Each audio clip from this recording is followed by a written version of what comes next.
Buenas tardes a todos. Gracias por estar acá en esta reunión. El Instituto de Estudios Nacionales del Foro Patriótico y Popular presenta al maestro Miguel Galván en esta conferencia. Miguel Galván es miembro del Consejo Nacional del Foro Patriótico y Popular. Integra el Consejo Asesor de Cuadernos para el Encuentro en una Nueva Huella Argentina y es presidente de la filial tucumana del Instituto Sarmantiniano del Perú en Argentina. Él nos hablará de esta charla en la cual vamos a ver aspectos del encuentro entre San Martín y Belgrano y de su trayectoria en Argentina. Miguel. Bien, gracias por la presentación. Digamos, este tema, por supuesto, yo soy más polemista que pretendido historiador. Yo, digamos, este tema que voy a abordar, que es el encuentro de San Martín y Belgrano en Tucumán, luego de que fuera derrotado en Vilcapugio y Ayohuma y retrocedía con su ejército ya en este, digamos, el encuentro de estos dos eh, próceres y padres de la patria fue decisivo para diseñar el plan de operaciones de la independencia sudamericana. Eh, digamos, ese abrazo en Yapeyú, o cerca de Yapeyú, donde se encuentran, sella esa amistad para siempre y la comunidad de ideales, a pesar de venir de distintas historias. Ya sabemos que el general Belgrano era un estudiante avanzado, abogado, estudioso en Salamanca, en España, y ahí formó su bagaje de conocimientos que las últimas, este, a ver, recuerden ustedes que estábamos en esa época, influenciados toda Europa por las eh, Revolución Francesa y los productos de los intelectuales de la Revolución Francesa, que eran los libros prohibidos por la Iglesia para que era difícil el acceso. Solo personas como autorizadas, como Belgrano, y desde luego San Martín entra en contacto porque es digamos, su presencia guerrera desde los 14 años en el Colegio de Nobles de Madrid, inicia una carrera militar extraordinaria en todas las armas, en el enfrentamiento a Napoleón, al ejército de Napoleón que se adueña de España. Es decir, que pasa esa riqueza de formación, es la que utiliza, le sirve para toda su carrera posterior en América, al sentir junto con otros patriotas americanos el llamado de esta tierra, el llamado de su tierra correntina, donde había nacido, el peso de ese llamado que los convoca a elogiarse a todos este, los militares patriotas que estaban en el ejército de España. Y consiguen rápidamente, es otro tema que puede estudiarse y exponerse bastante interesante, cómo llega a Londres a través de los ingleses, que eran parte de también de oficiales que participaban en el ejército español contra su enemigo eterno, Napoleón. Llega a Londres y ahí está el padre de todos ellos y que los convoca a retornar a cada uno a sus patrias de origen Y aunque no se conoce con Bolívar, ahí no se entrevista con Bolívar, eh, así llegan a América. Rápidamente, año 1812, eh, es obvio, Buenos Aires no comprendía cómo esto abandona su carrera militar para unirse a los destinos de la naciente patria americana. Entonces, tiene que probarlo, lo tiene que probar y él se prueba obedeciendo el mandato de conformar una tropa de élite que son el regimiento de granaderos a caballo, que traza, digamos, su presencia en los campos de batalla desde San Lorenzo hasta las últimas batallas en el Perú, este, y recién retornan a su patria. Este, este glorioso regimiento, donde son formados por fundamentalmente digamos, los admitidos a conformar este regimiento son oficiales eh, que hacen sus primeras armas militares, algunos enfrentando a los ingleses en las invasiones, pero el grueso son sobre todo seleccionados, el 50, el 45% de las tropas que se incorporan a las primeras formaciones de granaderos son puntanos, es decir, gauchos de a caballo, de facón y de historias, digamos, de heroísmo en los campos de América.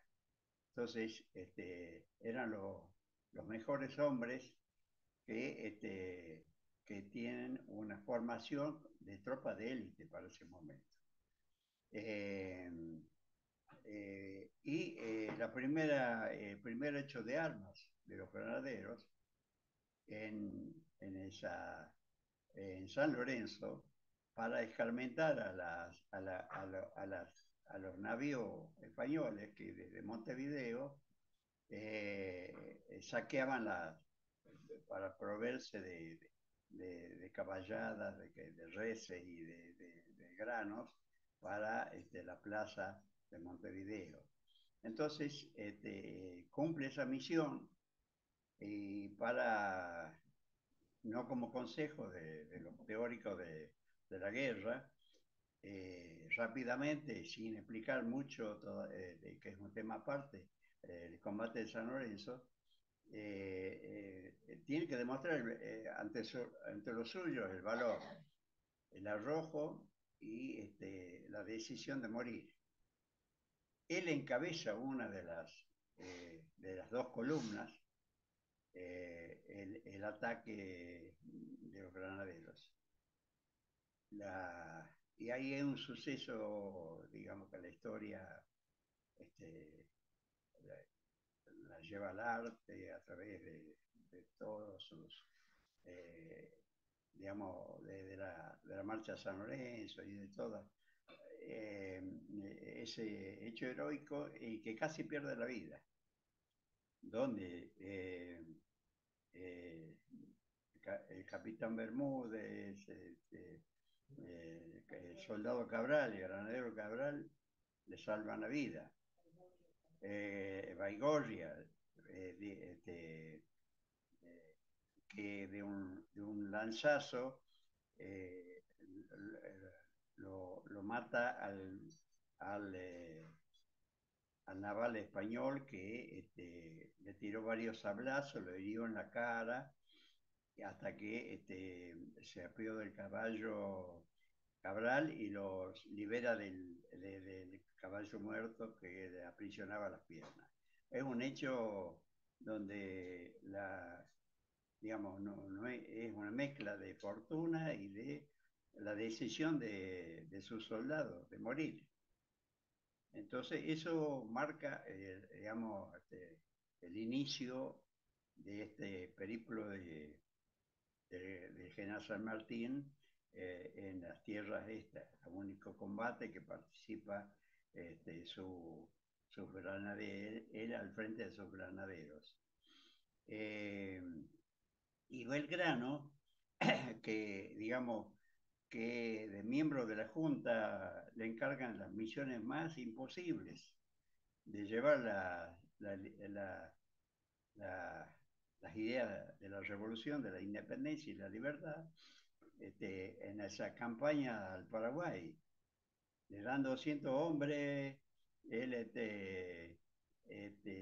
y arreglátela como puedas. Entonces, ese desarrollo de la experiencia que hace en el camino a llegar al Paraguay, que era una plaza que estaba todavía al mando de los realistas, pero que había fuerzas patrióticas ahí en ese ejército del rey. Eh, es increíble el periplo que debe transitar por lugares absolutamente fuera de los mapas, no había mapas, no, es decir, vadeando arroyos, ríos, llega con 850 soldados cruza el Paraná y es derrotado en el Paraguay. Él, digamos, ahí toma dimensión que estos hechos, enfrentando un ejército americano, que son los guaraníes, de 6.500 soldados, que le perdonan la vida, digamos, hablando bien y pronto al general y a su tropa.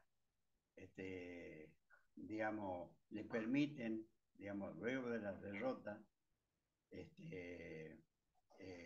cruzar de vuelta el Paraná, facilitar la salida y comenzar una rueda de reuniones, de ablandamiento, sobre todo con los patriotas del ejército paraguayo, vencedor, y los patriotas como Yegros, que poco tiempo después se suman eligiendo una junta de gobierno patria, pero independiente de la Junta de Buenos Aires. Eso lo va a caracterizar siempre al Paraguay, su independencia, la defensa de su independencia. Entonces, eh,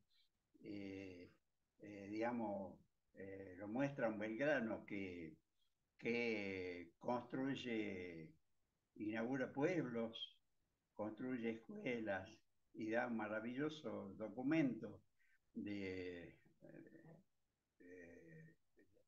que es la reforma agraria, que plantea cómo darle tierra a el reglamento para las misiones, al reconocimiento del valor y de la propiedad y de la libertad de los guaraníes y del pueblo guaraní. Entonces, son en resumen, luego lo llaman a juicio a Buenos Aires. No hay ningún soldado ni oficial y nadie que se presente a ninguna acusación contra Belgrano. Entonces sale airoso de esa, luego lo envían al norte. Ya sabemos, hace poco celebramos acá aniversario de la batalla de Tucumán, batalla llamada la más criolla de las batallas. Y hay muchas charlas y debates sobre el tema, y todavía ahí insisten en el Belgrano mejor abogado, político y demás, y desdeñan su carácter del mejor, como dice San Martín, oficial que contamos en América. No será un Moró, no será un Bonaparte, pero es lo mejor que tengo en América. Es decir, ahí se dio un debate hace 2 días que asistí, donde insisten en esta idea que está muy, muy digamos, arraigada cuando se llega al 24 de septiembre y son los debates, más importantes son las langostas y el viento huracanado que la disposición militar de Belgrano. Acuerdo con Visoso Pose, que es un escrito ahí en cuaderno, que él analiza la batalla y conociéndolo, digamos, tanto a Tristán, que era compañero de estudio en Salamanca, le come el cerebro, lo conoce, y mediante un estratagema militar lo engaña, porque en vez de venir por lo que llamamos el camino del Perú, el camino directo por Trancas y demás, él hace que cumple la orden de retroceder a Córdoba con todos lo que lo siguen en de saltos jujeños del llamado Éxodo. Este, y se instala en la encrucijada, que es la encrucijada de camino. O te vas a Santiago o por el viejo camino de carreta donde transitaban los ejércitos, o pasas a Tucumán y sigues otra vía de relación con Córdoba y con Santiago y Córdoba.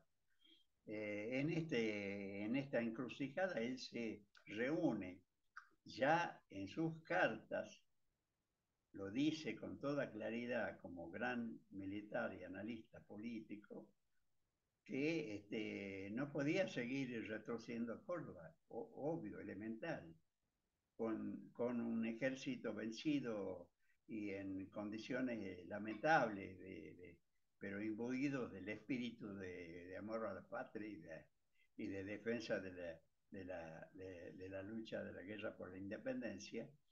Se vale de un informante que tiene Tristán, que es un desertor de su ejército, y que por lo tanto Tristán está convencido de que San Martín, como es obediente, va a retroceder a Córdoba, o Belgrano va a retroceder a Córdoba. Y ahí se une, es decir, los defensores del localismo y de historias locales, digamos, del rol de la familia Arauz, que lo entrevista ahí en Encrucijada y lo convence a Belgrano. Belgrano ya estaba convencido. Y además, ¿qué hace? Reúne a los marchantes, a los altos jujeños más notables, y en una asamblea, como le dice Bernardo Frías, apoyan la decisión y todos los pedidos que hace Belgrano para dar batalla en Tucumán. Esa batalla decisiva para la independencia y la libertad de lo que era en ese momento la parte sur del virreinato, digamos, tiene una riquísima abordaje en todos muchos aspectos, que no es tenido en cuenta por los charlistas y demás que escucho yo sobre el tema de los grandes historiadores de Tucumán. Para decir solo quiénes participan, digamos, el diseño de la batalla es como todo, digamos, gran estratega, que con la fuerza que tiene contra los 3.500 hombres de los soldados de Tristán, éramos lo más seguro que tomaban Tucumán. Por lo tanto, se preparan para lo peor. Se preparan para lo peor. Movilizan toda lo que era en ese momento el Villorio, los 4.000 habitantes de Tucumán y la campaña. Ahora, de la campaña, los convocados por Arao y otros hacendados para participar en la batalla son de 35 pueblitos de la campaña de Tucumán, de peones y de gauchos habituados digamos, a las tareas rurales, diestros en su cabalgadura y demás, y son convocados y asisten en muy poco tiempo, reciben las instrucciones, digamos, de militares de cómo organizar digamos, este cuerpo de los decididos de Tucumán, 650 decididos. Pero, digamos, eh, hay un olvido de bastantes historiadores del rol de aquellos afroamericanos que desde Buenos Aires van en el primer ejército al norte hasta el desaguadero y son parte del ejército de la infantería, el regimiento 5 y 6 de negros, de libertos, llamados eufemísticamente de pardos y morenos, para no decir negros. Y el rol en la batalla, decisivo también, fuera del ataque de los decididos y la caballería gaucha. ¿Por qué? Porque la infantería ataca de estos negros, atacan bayoneta calada. Es decir, hay poco disparo de fusilería, que es la misión de la infantería clásica, y arrollan al centro realista y la derecha ya había sido atropellada y diezmada por el ataque de los decididos, de los gauchos tucumanos.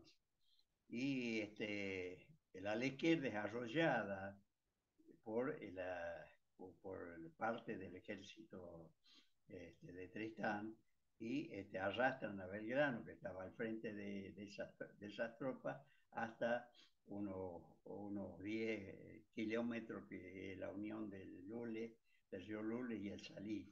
Ahí esperan para reunir fuerzas y volver digamos, a la batalla. Por supuesto, no tienen celulares ni cómo comunicarse, recién se entera después, cuando les llegan las noticias de que los realistas habían sido derrotados y estaban acampando a orillas del río Manantial.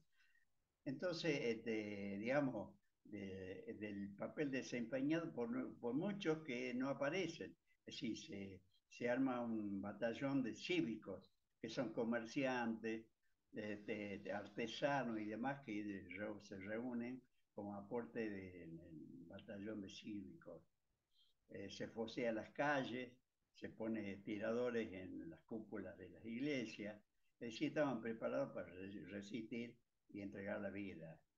Eso por digamos, una conducción que a través de los mensajes y a través de las arengas y, la, y los dichos del general Belgrano son los que están imbuidos de ese espíritu que cambia para siempre la historia, patria de la guerra. Entonces es la dimensión de lo que puede aportar Belgrano con su campaña y su derrota, que a mí digamos, me revela el hecho que todas las derrotas militares son desastres para los historiadores, ¿no? Para los mitres y demás. Desastre de cancha rayada, Vilcapugio, Gallo bueno, son desastres, todos son desastres. Y no en el camino de un largo proceso de guerra, digamos, se forjan esos cuadros y esas tropas imbuidos de ese amor a la tierra y a la independencia. Ganado para ello todo el Alto Perú que se subleva. Y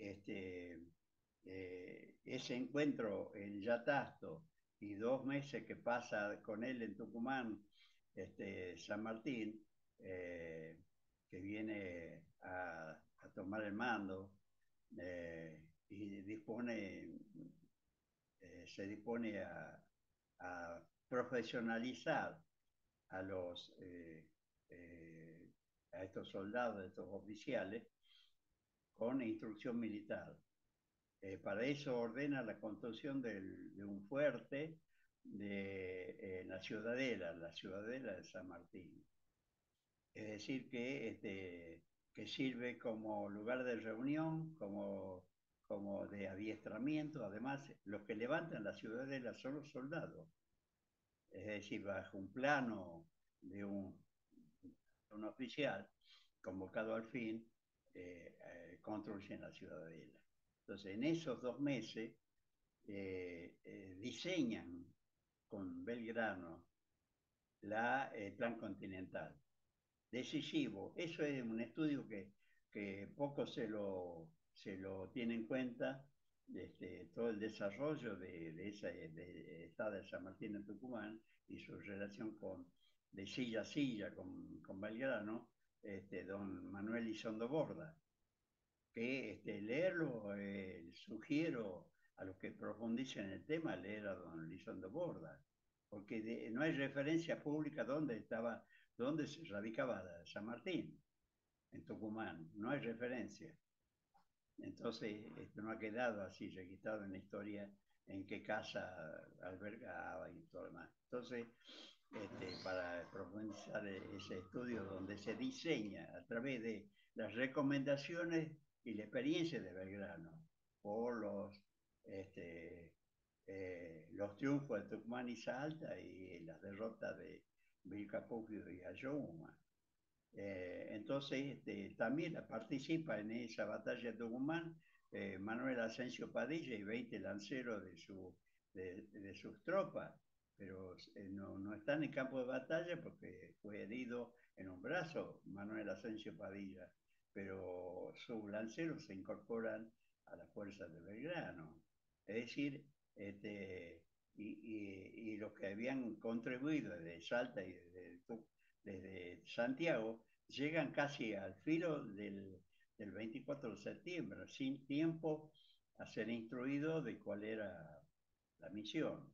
Entonces, eso es la esencia de la experiencia de la batalla. Salta ya es un otro tipo de batalla donde son derrotados, pero hay un elemento fundamental en Salta, porque Belgrano sabe que los integrantes del ejército, eh, digamos, realista, conducido por los mejores oficiales del reino, expertos en el enfrentamiento con Napoleón, son americanos, venidos del Perú, obviamente. Entonces, esa fuerza, muy criticada esta decisión de Belgrano de perdonarle la vida de pedirlo que entreguen todas sus armas, se rindan y prometan que no van a tomar las armas de la patria. Bastante criticada esta, de estos que no conocen el polvo de una estampida en una guerra, que son críticos de esta decisión. Y es decisión muy sabia. ¿Por qué? Porque la mayoría de los partícipes americanos que vuelven al Perú cumplen el mandato de no tomar la... Una minoría sigue ligada al ejército realista, al ejército español, pero la mayoría acata digamos, ese compromiso de no tomar, inclusive hasta Tristán se suma digamos, a los ejércitos de San Martín para, en Arequipa, que era su lugar de nacimiento, se suma, aunque es derrotado, Tristán se suma es ganado por Belgrano, digamos, para que se sume a los ejércitos de la independencia. Y San Martín viene con ese bagaje que digamos, están los malvados que hacen campaña contra San Martín, y entre eso está Terraño, que escribió un libro sobre que lo que hizo San Martín es copiar el plan de Malgrán, ¿no? Que tenían los ingleses para apoderarse de las colonias españolas, que era el cruce de los Andes. pero obvio, un oficial del nivel de conocimiento de San Martín tiene que conocer todos los planes que tienen los amigos y los enemigos. Por lo tanto, no indica que es un copión del plan de Magellan, como lo hace aparecer Terraño. Entonces, y otros como eh, como Chumbita, que se dedica al chisme histórico, que desmerecen, ponen en duda tantas cosas de los hechos probados que nosotros probamos investigando la historia de los hechos, digamos, de donde San Martín demuestra en los hechos que, digamos, la independencia y la libertad eh, contra, en ese momento, los enemigos principales, que eran los españoles, que con Carlos V no se veía el sol del poderío del coloniaje español. Y sus crueles, este, las crueldades de la ocupación de esta parte de América, de los americanos, demostrada en tantos hechos. Entonces, hay hasta un escritor santiagueño que el título del libro es San Martín, agente inglés. Leí el primer capítulo de prestado ahí, pero no puedo seguir más porque, digamos, la verdad que son malvados. Califica a San Martín como un traidor a la patria, pero a la patria española. Entonces, si demuestra, digamos, opina que es un traidor a la patria española, todo lo que sigue del desarrollo de San Martín va a ser calificado de la misma manera. Entonces, hay otros que escriben abundan sobre ese tema y, por ejemplo, digamos, este, Chumbita y otros sobre esa misma tesis, porque San Martín, ubiquémonos en la época, usa de sus relaciones con los ingleses, hace uso, frente único común contra España que dominaba, y el centro estaba en Lima. Entonces, en su plan, obvio, de libertad de Chile, y ubica a sus hombres. Elige a O'Higgins y no a los Carreras.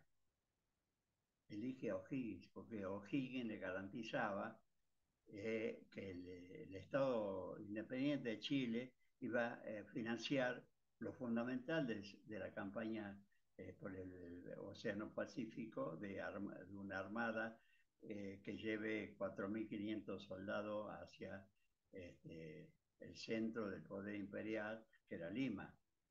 Entonces, es otra de las muestras de que al elegir los hombres que se va rodeando de su famosa logia Lautaro, eh, eh, tiene el objetivo fijo.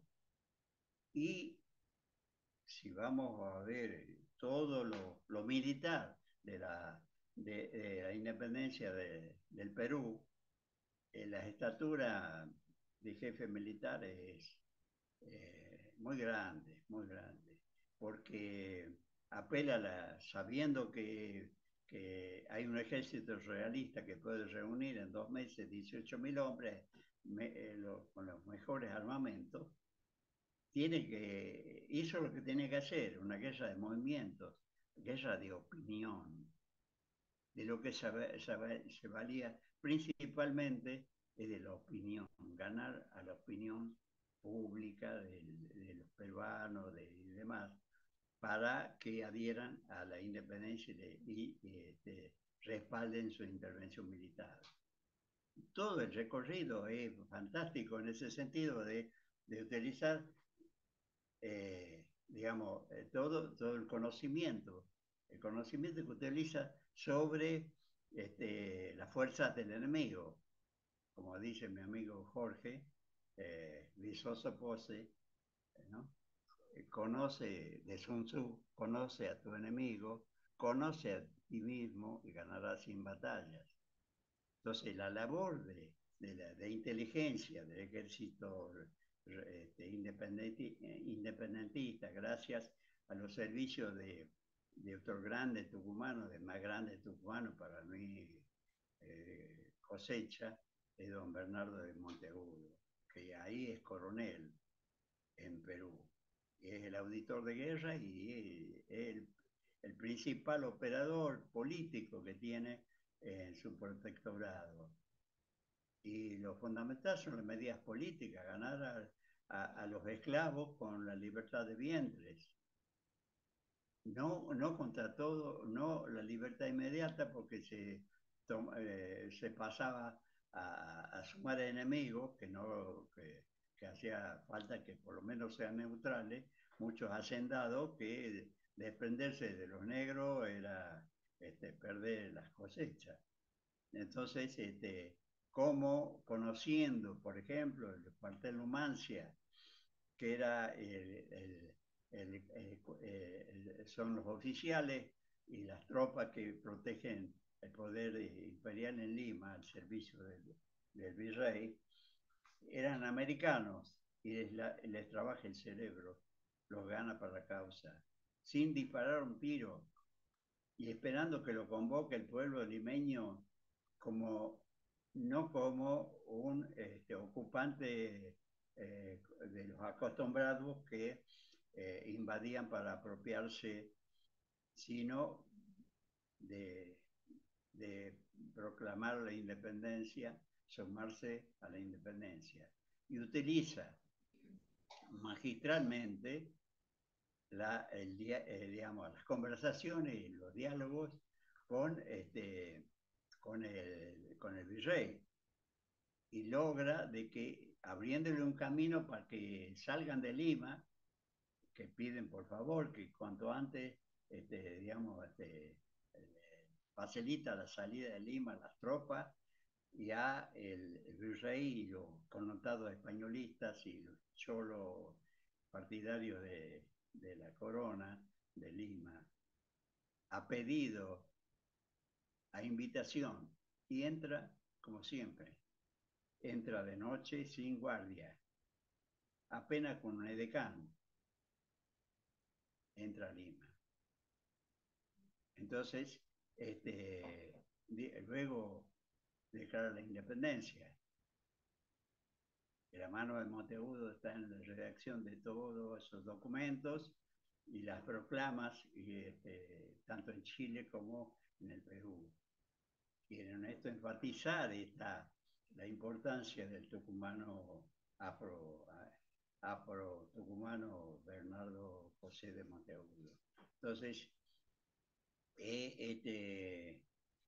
digamos, hay grandes, digamos, se lo puede criticar de la elección de algunos miembros de la Marina Británica, porque no tenían, digamos, en Chile no tenían formación naval, tenían muy pocos oficiales de los que podía contar, entonces contrata cerca de 400 marinos británicos, que son los que conducen las naves, y a un Cochrane, que es un pirata, entonces se le caen todas las críticas a través del comportamiento de Cochrane, que es un pirata. Entonces, pero le garantiza el tipo de guerra del Pacífico, movilidad de su ejército, que se instala al sur de Lima, eh, en Pisco, en la bahía de Paracas, y de ahí son trasladados por los buques a los puertos del norte de Lima, y así va rodeando y bloqueando Lima. Entonces,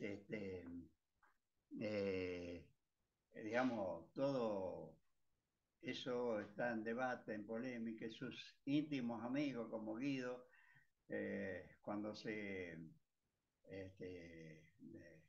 decreta digamos, decide dejar el ejército, los restos del ejército de los Andes para que siga bajo el mando de Bolívar. Es muy criticado al mundo y sus íntimos amigos, como, como Guido. Otro capítulo importante, digamos, de esta polémica es la entrevista a Guayaquil. Sí, ya me quedan 10 minutos, así que sintéticamente la entrevista de Guayaquil es un nudo polémico. Este, como eran los dos logiados, San Martín hace un análisis muy concreto para terminar la guerra y ahorrar sangre de americanos. ¿Qué hace? Sabe que Bolívar viene, digamos, avanzando con tropas muy, digamos, superiores. Nada más que en las fuerzas de Bolívar hay más de 4.500 de la Legión Británica, que inclina la balanza, a diferencia de la campaña de San Martín. Entonces, rápidamente él manda que los granaderos a apoyar las batallas de Riobamba, donde se luce Lavalle, el león de Riobamba, y le presta el apoyo de 1.200 tropas para sumarse a lo de Bolívar. Ahora, cuando él le va a pedir a Bolívar, en el interín se reúnen en Guayaquil y la famosa entrevista. Ahora, Guayaquil era un gobierno independiente que era parte de Perú. Se sentían los independentistas de Guayaquil ligados a la nación peruana. Entonces, era un dato que iba a un terreno que no le era propio, sabía San Martín. Por lo tanto, va a ponerse a órdenes de Bolívar para que continúen la guerra y él subordinado a Bolívar. Bolívar no acepta, pone pretexto en una famosa carta que le envía San Martín, secreta, y que luego de algunos años, toman conocimiento público allá en España de la carta de San Martín a Bolívar, que era secreta. Él le dice, si de esta carta se conoce el contenido de esta carta, no voy a ser yo el que la difunda, va a ser usted.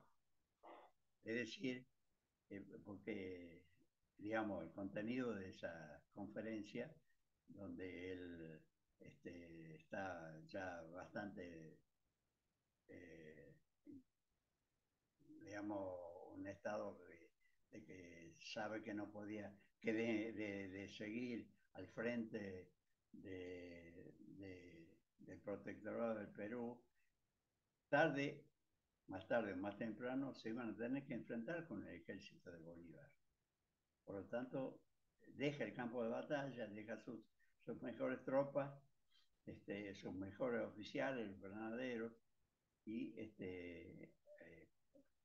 llama al Congreso, el Congreso se hace cargo, hay un mensaje al Congreso donde él dice las razones de su retirada, y a pesar de múltiples delegaciones que van a convencerlo de que revea su actitud, él sabe que ya estaba la decisión tomada y que quería volver a su chacra mendocina, a ser un paisano más que se dedique a lo que él amaba, que era ser un agricultor.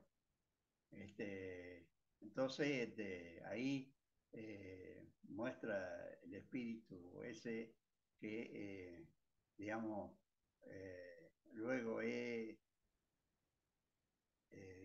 que Buenos Aires jamás va a aceptar de que él no haya cumplido la orden de retrotraer su ejército para enfrentar a los federales, a Artigas y a López. En sendas cartas, que todo está fundamentado en las cartas que le envía San Martín a los federales, a los que llama queridos paisanos. Trata de convencerlos que bajen un cambio y que busquen un acuerdo para seguir luchando por la independencia y que cesen los enfrentamientos y que su espada no iba a servir para la lucha fratricida. Entonces, digamos, este es el legado sanmartiniano. Todos sus hechos de política de cultura y de fundar las bibliotecas llevando donaciones de sus libros, tanto en Chile como en Perú, el crear escuelas, el fundar establecimientos educativos y decretar la libertad de vientres y restituir a los originarios, anulando la mita y el yanaconazgo, que eran verdaderas esclavitudes de los originarios. Y digamos, en esto que me queda, es el relato de, eh, de, de uno de sus oficiales, que es bueno profundizar, leerlo, conocer, como Olazábal, que extrayendo parte del informe de Olazábal, de las memorias de Olazábal, eh, cuenta de aquel parlamento con los indios pehuenches, donde San Martín dice expresamente en carta a sus amigos que el objetivo era que se sumen a su ejército independentista. Les pide permiso para pasar la cordillera de los Andes luego de 6 días de parlamento con 109 jefes pehuenches, que son mapuches. Pehuenches son de este lado de la cordillera, desde la misma etnia mapuche. Les reconoce que son los dueños de la tierra y les pide permiso para pasar. Es un mojón en esta que deja San Martín muy claro en cuanto a la ideología que domina en San Martín. Él es el partidario de los pueblos originarios, de los negros, a quienes venera como los que dejaron los huesos en el campo de batalla, ¿no? Y después, ¿cuántos de esos, cuántos retornan al país, a su patria chica? 86. De esos 6 granaderos. El resto queda en los campos de batalla, en los huesos de los campos de batalla. Entonces, esos, digamos, son las muestras, digamos, de los hechos, y que mucho después los unitarios, ¿por qué lo critican? Por ejemplo, que le haya dejado el sable corvo a Rosas por su enfrentamiento con la escuadra anglo-francesa. Entonces, son demasiados hechos que muestran que son mentiras, son falsedades, la de Terraño y todo lo que le siguen, como Chumbita y otros, digamos, como García Hamilton, ¿no? Entonces, digamos, son los que abonan toda esta campaña anti-sanmartiniana, ¿no? Hasta tenía muchas cosas más, pero bueno, ya está. He dicho lo principal que quería decir. Me presto, abro para que haya un debate, para que me critiquen, para que opinen, para que estén en acuerdo, en desacuerdo y que profundizar en estos temas. Bueno, gracias, Miguel. Creo que tenemos unos minutos más, o sea que quedaría abierta la discusión para opinar, preguntas, respuestas, opiniones. Unos minutos más tenemos. Bueno, escucho entonces. Ahí está mi amigo Miguel Jury, es el presidente no sé si es presidente, encargado, secretario del Museo de la Ramada de Abajo, un patriota sanmartiniano que, bueno, con el cual hacemos proyectos de profundizar en esta línea de reconocimiento del general San Martín.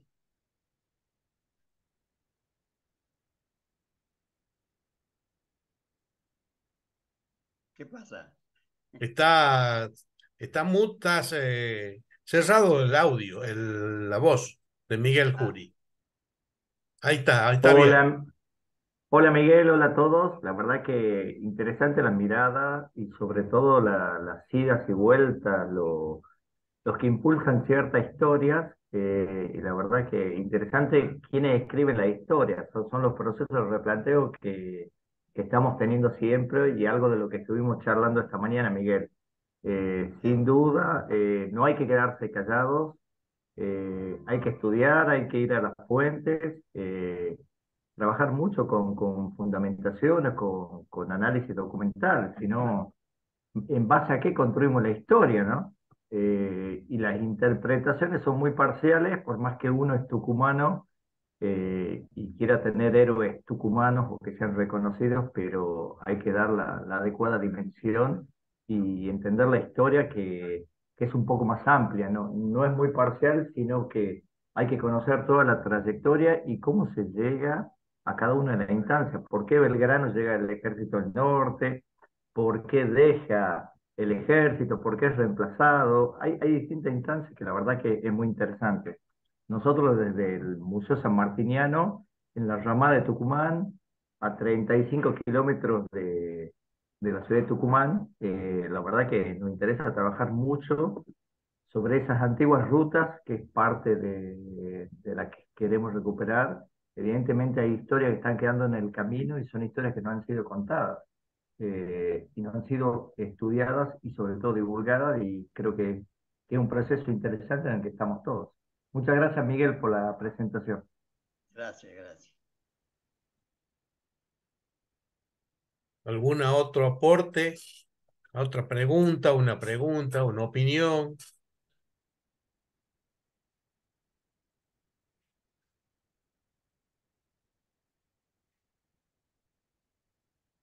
Bueno, ya que tengo, te aprovecho, Miguel, y acá públicamente. Consulta, el proceso del éxodo jujeño, hay veces que siempre en nuestras historias las escuchamos fragmentadas. Eh, Me interesa un poquito cuál es el origen, el final o cómo fue la secuencia según tu mirada. Sí, digamos, la retrogradación es dejar tierra arrasada para que el enemigo más poderoso no pueda aprovecharse de, de las provisiones que le podían dar en Jujuy, en todo lo que la quebrada, en Jujuy y en Salta, de riqueza ganadera. Entonces, la decisión de Belgrano es, digamos, y el seguimiento de, los de, lo, de la mayoría de esos jujeños y salteños en seguir, a pesar que veían que era un ejército que venía en retirada, muy maltrecho, muy en pésimas condiciones, lo siguieron. Las principales familias, que después son muchas de esas, el origen de los oficiales del general Güemes en el enfrentamiento de 8 invasiones realistas a Jujuy, a Salta. Entonces, ahí ese es el contingente que participa de las principales familias. Hay otras que quedan que son bastante realistas, digamos, adheridas a la colonia, familia oligárquica, pero el grueso de Pachigorriti, del coronel Arias, bueno, son los que se suman y que son los oficiales de la resistencia de la guerra gaucha, que es guerra gaucha, guerra del pueblo en armas. Y recomiendo ver la película, vieja película, donde se relata esa, eh, esa epopeya de Güemes, que es, San Martín lo rescata, porque cuando está en Buenos Aires, Güemes era amigo de la familia Escalada. Ahí lo conoce a San Martín y charlan mucho. Entonces decide que sea el hombre destinado que no es solo la frontera norte actual, Salto Jujeña, es todo el Alto Perú, que él está en contacto con todos los jefes guerrilleros de las llamadas republiquetas, por Mitre y otros más. Es decir, que este, esa, ese pueblo en armas es el que garantiza la independencia y va conformando los ejércitos que la continuidad de la política de la libertad y la independencia. Nunca nos olvidemos del aporte de los miembros de la Junta, los jacobinos, como Moreno, como Castelli, su primo de Belgrano, que de memorable, digamos, el discurso ahí en las puertas del Tiahuanaco que hace Castelli es memorable, como cómo son tratados a la vuelta a Buenos Aires, porque esa Universidad de San Javier nutre de patriotas no solo argentinos, chilenos, y ahí se forman los patriotas de las primeras instancias de la revolución en esa universidad, y que son los que llevan adelante la primera junta patriótica, la junta tuitiva, digamos, después de las insurrecciones en la Chuquisaca y La Paz. Entonces, todos terminan, los jefes terminan en el cadalso. Se salva Monteagudo, se salva el jefe de la insurrección, que es Arenales, que lo sigue a Belgrano y a San Martín, y es el que queda a cargo del ejército de los Andes allá cuando San Martín se retira de Perú. Arenales, que tiene sus pros y sus contras, pero nos olvidamos de tanto como el secretario de Belgrano, que el patriota más grande considerado en Santa Cruz, el coronel Warnes. El combate, sí, adelante. Sí, yo creo que fue una de las jornadas o de los hechos más grandes de la historia, solo comparable con la evacuación rusa ante el avance de Napoleón, el éxodo jujeño, ¿no? Y el bando de Belgrano es terriblemente robiesperrano, si queremos, o jacobino, como usted bien dice, donde amenaza a todos porque habría grandes sectores de la sociedad jujeña que eran medios partidarios de los españoles. Así que los obliga a todos a, bajo pena de muerte y de fusilamiento, de evacuar Jujuy y bueno, y luego el desobedecer por un patriota que tienen ustedes, Arauz de la Madrid, que le ofrece caballada, dinero y demás para resistir en Tucumán. Bueno, realmente es lo que salva el norte argentino de la invasión realista, ¿no? Y bueno, y sí, que queda después al mando de Güemes la resistencia, porque San Martín se da cuenta de que no podía llegar nunca a Perú por el Alto Perú, y entonces lo sorprende por la retaguardia, diríamos, con la flota, que es uno de los grandes misterios de la historia, ¿no? De que estuviera semejante flota inglesa en Valparaíso, para llevar el ejército, caballada y demás, al Perú, ¿no? Es una cosa que no tiene mucha explicación. Algunos hablan de la masonería, lo mismo que dicen En la entrevista de Guayaquil, bueno, San Martín por eso le deja el mando a Bolívar. Pero son misterios de la historia que todos tendríamos que seguir investigando y tratando de ver si podemos llegar a la verdad, ¿no? Así es. Digamos, en Tucumán digamos, ¿a quién levanta? Están sus escritos. Arau de la Madrid, 19 años, ya capitán. Están todos los enfrentamientos. Cuando avanza, está en avanzada. Cuando está en retroceso, el ejército cubre las espaldas de La la retaguardia. retirada. Es decir, y luego hace la cuarta campaña, que termine con la independencia de Tarija, después de la batalla de Tolomosa, de la tabla de Tolomosa, con los No, cuatro pasos. es muy importante que usted haya rescatado a Warnes, con su lucha heroica, para Sí, mantener ahí las ciudades del Alto Perú, ¿no? Es decir, sí, este, sí. El que es reconocido en Santa Cruz como el máximo héroe, Warnes, y que como curiosidad, digamos, para ahorrar sangre, tanto de los vencedores como de los vencidos, lo desafía al jefe español a un combate de el espadas duelo. y lo vence y es un hecho, digamos, hay tantos hechos de eso, como los de Pringles, digamos, los oficiales de San Martín, como Pringles, digamos que se interna en el Pacífico, avanza, enfrenta a fuerzas superiores con los granaderos, es vencido y se lanza al océano para morir. Y Valdés, que reconoce el heroísmo de Pringles y los granaderos, le, le acuerdan con que pactan y vuelve al ejército patriota, Pringles y su gente.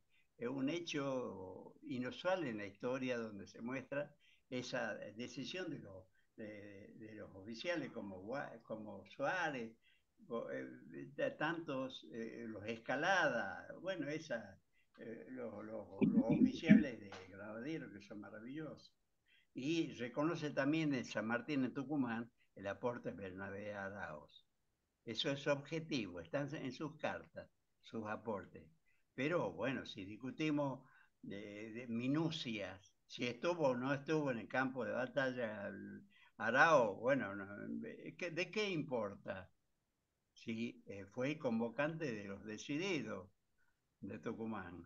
No, y Entonces, aparte hizo un aporte fundamental a la causa de la revolución al convencer a Belgrano de que no bajara como era la orden que tenía de volver a Córdoba, que se hubiera perdido todo el norte, se dejaba prácticamente en manos de los realistas todo el norte, es decirlo, las provincias del norte pasarían a formar el Alto Perú, o como se llamaba entonces, el Virreinato del Perú, así sin es, duda. así es. Bueno, muy grata su charla, querido historiador. De acá le mandamos, de Dolores o de Buenos Aires, le mando un gran abrazo y un saludo. A mí me invitó Gracias. Toto Arauz que participara de esta charla que me pareció muy interesante. Bien, gracias, gracias. Bueno, Y aquí nos quedan unos 6 minutos, Miguel. bueno, No sé si podemos ir cerrando alguna por lo participación de menos más. cierre.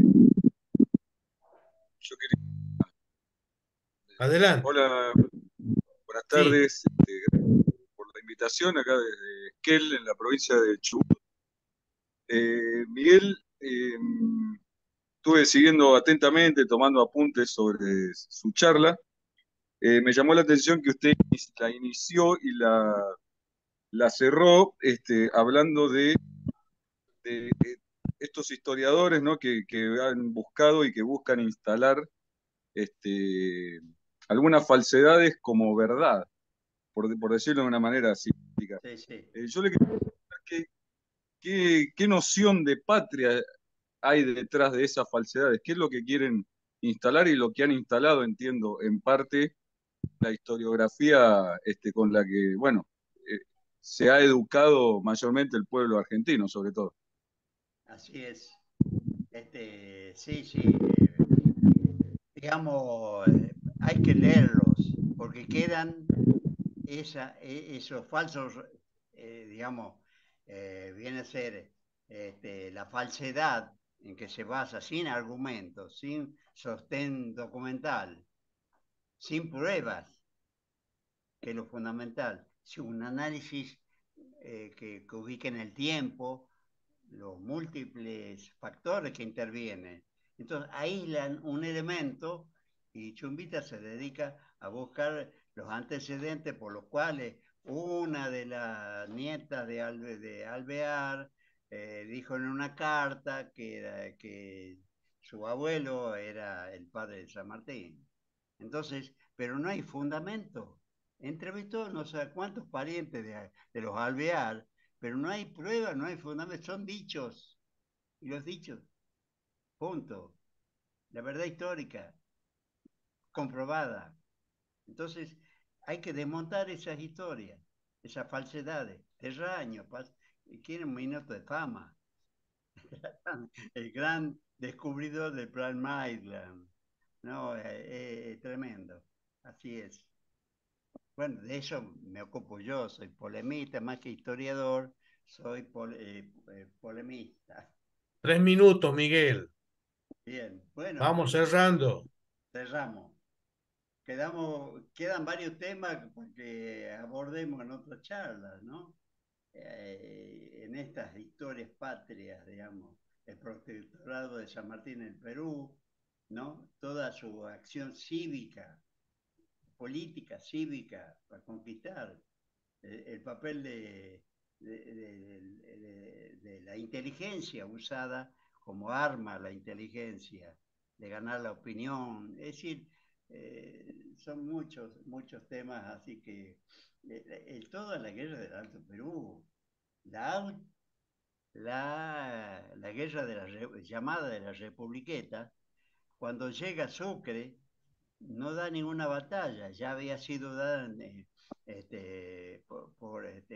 contra Olañeta, la última batalla, por los altos peruanos.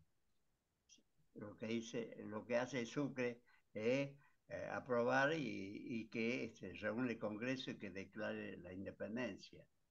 Es otro tema. Bueno, vamos cerrando, Miguel. Ya está, por mí ya está, quedan los temas que sugieran para que sigamos estos debates. Bueno, un agradecimiento a todos los presentes de parte del Foro Patriótico y Popular. Muchas gracias por su participación, por sus aportes y bueno, y esperamos que podamos reunirnos de nuevo con otros temas que Miguel quiera profundizar. Muchas gracias a todos. Gracias. Gracias, hasta luego. Chao, hasta Saludos, luego. Miguelito. Saludos, Miguelito.